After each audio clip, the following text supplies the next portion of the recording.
Good morning, everyone, and welcome to Walkathon Wednesday. We are here in Northridge Village, which is a little section of the Valley neighborhood of Northridge.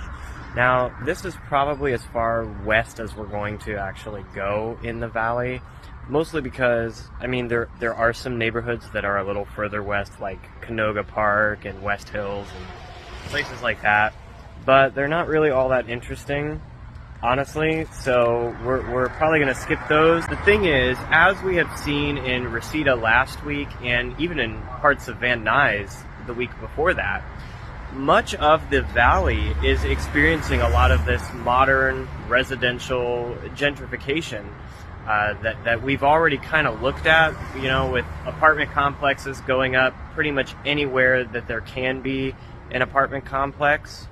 Right? And so we've already explored that and we've already talked about all of that, so we don't need to keep doing that. And if we walk through places like Canoga Park and even Chatsworth, that's going to be the focus of the walk pretty much.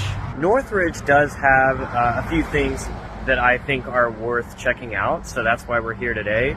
And what's interesting is that Northridge is a geographically large area. It extends all the way down into the central interior section, which is where we're starting here, but it goes all the way up to the northern border of the valley, of the foothills, where it meets the 118, and then if you go north of the 118, you have the suburbs like Granada Hills, Porter Ranch, I think, is another one up there.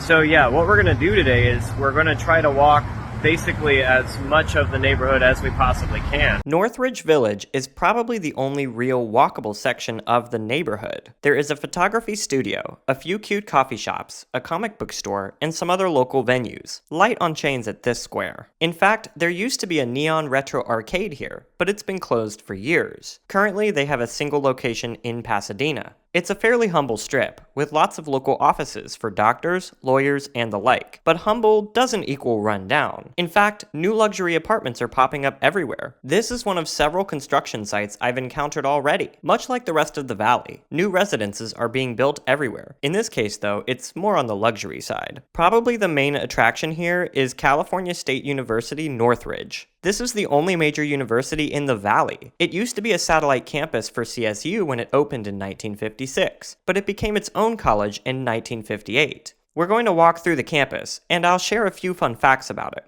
In 1992, Dr. Blenda Wilson became the president of CSUN. She was the first African-American woman to lead a university of this size. In 2020, CSUN officially recognized the Sesevitame, the first people who inhabited the land that the campus occupies today. Sesevitame descendants today are citizens of the Fernandino-Tataviam Band of Mission Indians. To put things into perspective, CSUN has over 40,000 students, while USC, the biggest university in LA by numbers, has about 50,000. This is Northridge United Methodist Church. They do Sunday services in English and Korean. As we leave the CSUN area, take note of the wide streets, abundance of plant life, and overall reduced sight of automobiles. It's particularly welcoming due to being April, as the blooming of SoCal flowers boasts a myriad of attractive scents. This is likely not the LA you're used to seeing. It feels like the outskirts because it is. And this is a main street. I'll draw your attention to this. It's not a studio, just an apartment complex that really wanted to trademark that name. The urban feel becomes more apparent as we approach Balboa Boulevard. Still, the parking lots are huge, much larger than anything you'd find in the basin. Case in point,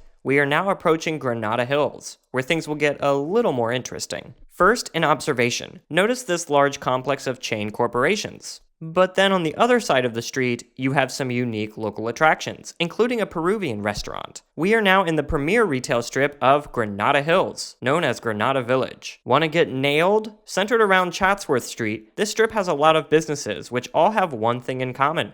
They're locally owned. Strolling down, I can tell that Granada Hills is a highly ethnically diverse area by observing the different places that are here. Let's take a closer look at a few. This is a Persian restaurant next to a martial arts school. Here we've got a Polynesian dance studio, which I've not yet seen elsewhere in LA. Here's a Lebanese cafe next to what appears to be a Korean Cantonese mix. Next to that, an Armenian bakery you might miss if you were just driving through. Ah, here's the welcome sign I was looking for. Getting some Venice vibes from this place, and that's not a bad thing. Found a cryotherapy center, the only one around here, and one of just a few in the valley. Note also that Granada Charter High School just got out. In fact, I just walked through a swarm of high school kids. I blend in quite well anyway, so I have been told. Curious about this lone picnic table. It's where I'd have a picnic. Pretty cool view above a big-ass plaza, with the mountains in the backdrop. You may be curious, as I was, why the sidewalk suddenly ends here. Well, it's because there is a giant-ass mansion up behind there. It's called the Oak Ridge Estate. The rest of our walk should be fairly quiet.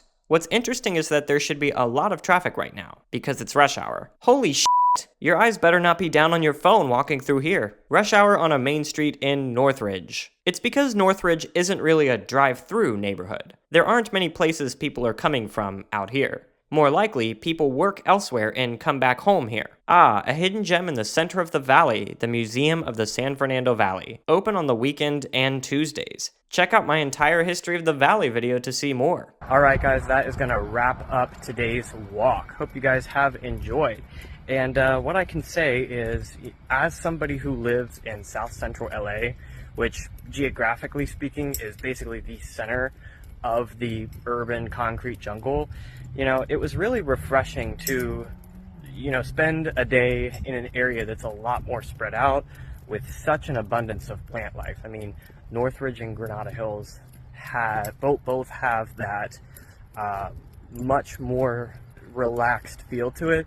There's still traffic, and we've seen a lot of traffic overall in the main streets, but I noticed it more in spurts rather than all at the same time, which is a major difference. And this was the perfect day for this walk too, because it's been cloudy all day, the weather's great, you know, it's April, so a lot of flowers blooming and so on and so forth. Overall, a long but lovely walk today. I definitely enjoyed it, and I could see myself coming back to this area for a couple of the things that we looked at today, so that's always a cool thing. So hope you guys have enjoyed, and I will catch up with you next week.